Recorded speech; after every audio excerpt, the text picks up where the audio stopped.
Today we're going to be talking about tips and tricks for pullovers on the bars.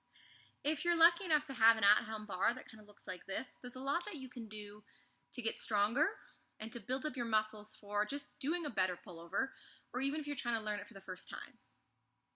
So the name pullover, the first part of that is pull. Most kids will try to kick their feet over first, and they forget about the chin hold part.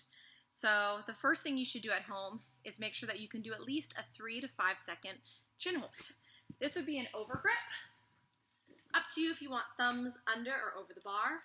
And if your child can't quite hold yourself up that long, it's okay to start low. I have the bar low enough where I can have weight in my arms, but I'm using my feet to help lift myself up.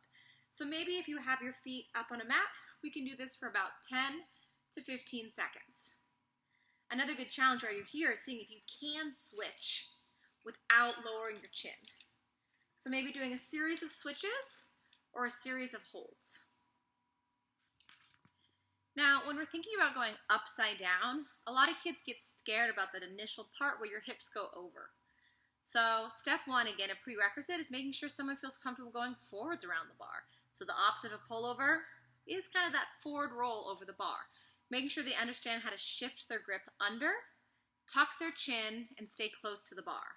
If your child can't do a forward roll by themselves or with a spot nearby, I think that you want to work on that first before we start trying to reverse it. So that forward roll would be from a front support. Again, I have the bar low enough where I can really just lean forward onto the bar. So when I'm on top, making sure that I can wrap my body around. And actually, if you want to have the bar low enough where your feet touch, it might feel more comfortable to tuck and roll where I'm not letting go. If you are doing a forward roll like that, making sure you keep that round shape and you're not opening as your feet go over. For the next part to get warmed up, I have a block here. This can be a couch cushion. This can be an ottoman. So just be creative on what kind of surface you use. I'm going to use this to help me get inverted. And actually, we're going to do that same chin hold we practice with our feet propped up. It's going to help us work on our core or ab strength and arm strength at the same time. When you do a pullover, you are using all of your muscles at once. So starting with that chin hold, walking your feet up in a tuck or a pike. I think an athlete should do the same hold as before, about 3 to 5 seconds. And if they can't, starting with one foot. I'm still doing a little bit of leg and ab strength even by supporting that, even though I have one foot on the ground. So holding one foot up, holding the other foot, or both. After we've worked on our upper body strength, we know how to do a chin hold. We know how to support our feet slightly higher off the floor. It's time to work on the over, right? The kick over part of the pullover. So the wall behind me against the mirror is a great place where if you have the bar about 10 to 15 inches away, a child can do their chin hold, walk their feet up, and push over.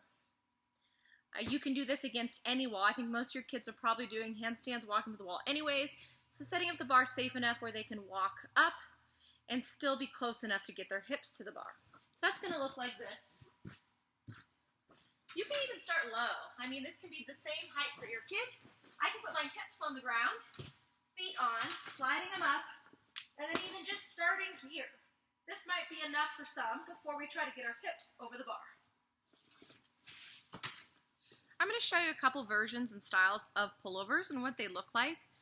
Again, the most important thing in a pullover is that they have that chin pulling up to the bar. It's actually bringing you close enough so it's easier to bring your hips over the bar. Just some tips when you're spotting. Be sure that when a child does get her hips over, gets their hips over the bar, and they're ready to pick their chest up, it's helpful to put your hands on the back of their leg. So creating a little pressure there to make sure they don't feel like they're going to roll forward again unexpectedly. You can also place one hand behind the shoulder or grab the arm to help lift the chest while you kind of teeter-totter lever them up. So I definitely recommend a spotter or a supervisor while they're still learning or maybe it's their first time.